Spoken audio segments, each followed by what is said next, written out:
कहानी की शुरुआत होती है हमारे छोटे और प्यारे बबलू से, जो एक छोटे से गांव में अपने दोस्तों के साथ मस्ती करता रहता है। लेकिन एक दिन उसे गांव के पास एक रहस्यमयी जंगल के बारे में पता चलता है, जिसमें एक जादुई पेड़ है।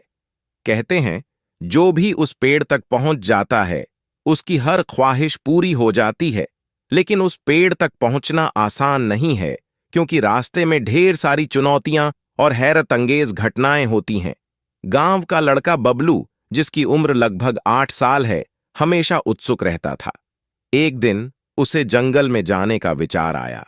वह अपने बैग में कुछ खाने का सामान डालकर जंगल की ओर निकल पड़ा। जंगल में घूमते घूमते बबलू की नजर एक बड़े और चमकीले पेड़ पर पड़ी। यह पेड़ कुछ अलग लग रहा था। अचानक से पेड़ बोल पड़ा, हेलो बबलू। बबलू चौंक गया, लेकिन पेड़ की मीठी आवाज सुनकर उसकी हैरानी गायब हो गई। पेड़ ने बबलू को कहा, तुमने मेरी जादुई शाखाओं को छूने का साहस किया है, तो मैं तुम्हें एक गुप्त रास्ता दिखाऊंगा। पेड़ की शाखाएं अचानक हिलने लगीं और एक गुप्त दरवाजा खुल गया। दरवाजे के भीतर बबलू को एक चमचमाती दुनिया दिखाई दी। यह दुनिया रंगीन फूलों, अद्भुत पक्षियों और जीवों से भरी थी। बबलू वहां जाकर खुश हो गया और नई दुनिया की खोज करने लगा। बबलू की इस नई दुनिया में एक जादुई खरगोश उसका दोस्त बन गया। वह खरगोश बातें कर सकता था और उसने बबलू को बताया कि यहां बहुत सारी मस्ती छुपी हुई है, लेकिन इसे ढूंढना पड़ेगा। खरगोश ने बबलू को बताया कि उसे इस जादुई दुनिया के सभी रहस्यों को खोलने के लिए एक पहेली हल करनी होगी। बबलू ने सोचा, कितनी मजेदार बात है, चलो इस पहेली को हल करते हैं। पहेली कुछ कठिन थी, लेकिन बबलू ने अपनी बुद्धि से उसे हल कर लिया। जैसे ही बबलू ने पहेली हल की, जादुई पेड़ फिर से प्रकट हुआ।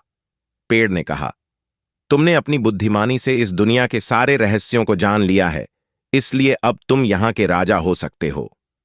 पेड़ ने बबलू को एक जादुई तोहफा दिया, जिससे वह कभी भी इस दुनिया में आ जा सकता था।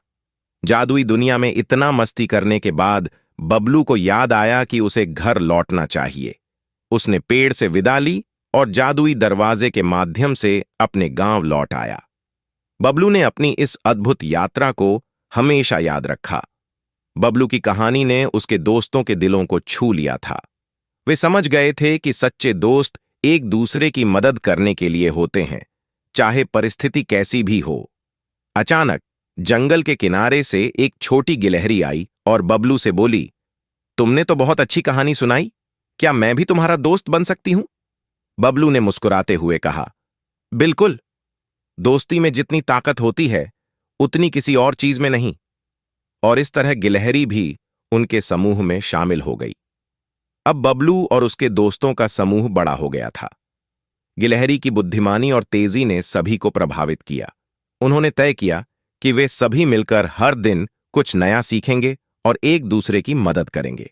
बबलू ने कहा, दोस्ती की असली ताकत तभी दिखती है जब हम मिलकर किसी लक्ष्य की ओर बढ़ते हैं।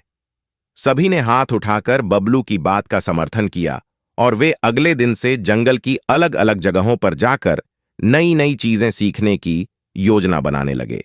अगले दिन बबलू और उसके दोस्त जंगल में खोजबीन करने निकले। चलते चलते उन्हें एक बड़ा और चमकता हुआ जादुई फूल दिखा, जिसके बारे में कहा जाता था कि वह जिसे छूता है उसे खास शक्ति मिलती है। सभी दोस्त हैरान थे और बबलू ने हिम्मत से आगे बढ़कर उस फूल को छुआ। जैसे ही बबलू ने फूल को छुआ, चारों ओर एक तेज रोशनी फैली और बबलू के हाथों में एक चमचमाता मोती आ गया।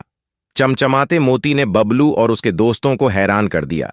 गिलहरी ने कहा, यह मोती जादुई है, इसके पीछे जरूर कोई बड़ा रहस्य छिपा है, हमें इसे समझना होगा। बबलू ने मोती को ध्यान से देखा और बोला, यह तो एक नई यात्रा की शुरुआत है, हमें मिलकर इसे सुलझाना होगा। और इस तरह सभी ने मिलकर जादुई मोती के रहस्यों की खोज में निकलने का फैसला किया।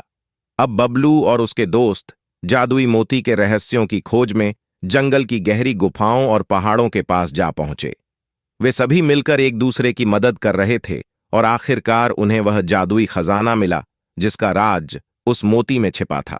खजाने में सोने चांदी के सिक्के, अनगिनत कीमती रत्न और एक जादुई किताब थी। बबलू ने उस किताब को खोला और कहा, यह किताब हमें बताती है कि सच्ची दौलत दोस्ती और समझदारी में है, न कि सोने चांदी में। खजाने के साथ साथ बबलू और उसके दोस्तों ने एक बहुत बड़ी सीख हासिल की। उन्होंने समझा कि असली खुशी किसी बाहरी वस्तु में नहीं, बल्कि दोस्ती, समझदारी और एक दूसरे की मदद में है। बबलू और उसके दोस्तों ने उस खजाने को छोड़ दिया और खुशी खुशी अपने गांव की ओर वापस लौट गए। उन्होंने यह तय किया कि वे हमेशा मिलकर हर मुश्किल का सामना करेंगे और अपनी दोस्ती को और मजबूत बनाएंगे। जब बबलू और उसके दोस्त गांव लौटे, तो गांव वालों ने उनका भव्य स्वागत किया। उन्होंने जंगल में अपनी खोज और सीख को गांव के सभी बच्चों और बड़ों के साथ साझा किया। बबलू ने कहा, हमने एक बड़ा खजाना पाया है, लेकिन असली खजाना हमारी दोस्ती और समझदारी है। हम सब मिलकर गांव की भलाई के लिए काम करेंगे। गांव वाले बहुत खुश हुए और सभी ने बबलू और उसके दोस्तों की तारीफ की। गांव के बच्चों ने बबलू और उसके दोस्तों की कहानी से प्रेरणा ली।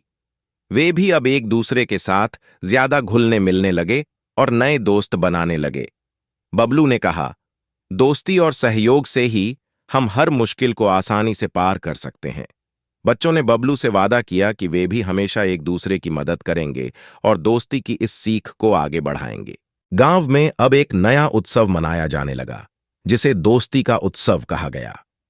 इस उत्सव में हर साल गांव के लोग एक दूसरे के साथ मिलकर नए खेल और गतिविधियां करते, जहां वे सहयोग और दोस्ती का जश्न मनाते। बबलू और उसके दोस्तों ने इस उत्सव की शुरुआत की और अब यह पूरे गांव का सबसे बड़ा त्योहार बन गया। जैसे जैसे समय बीतता गया, बबलू और उसके दोस्तों की दोस्ती और मजबूत होती गई। उन्होंने गांव में एक छोटे से लाइब्रेरी की शुरुआत की, जहां हर कोई आकर नई नई चीजें सीख सकता था। बबलू ने समझा कि असली दौलत सोने चांदी में नहीं, बल्कि ज्ञान और दोस्ती में है। यही सीख उन्होंने गांव के बच्चों को दी और वे सब मिलकर उस लाइब्रेरी को समृद्ध बनाने में जुट गए।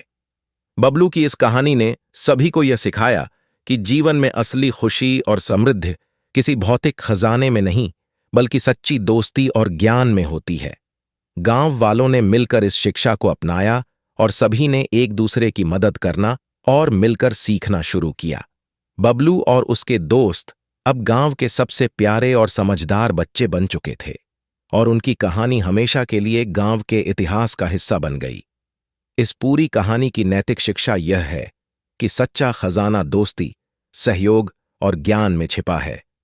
बबलू और उसके दोस्तों ने यह साबित किया कि मिलकर हर चुनौती का सामना किया जा सकता है और जीवन में सबसे बड़ी दौलत किसी भौतिक वस्तु में नहीं, बल्कि सच्ची दोस्ती और समझदारी में है।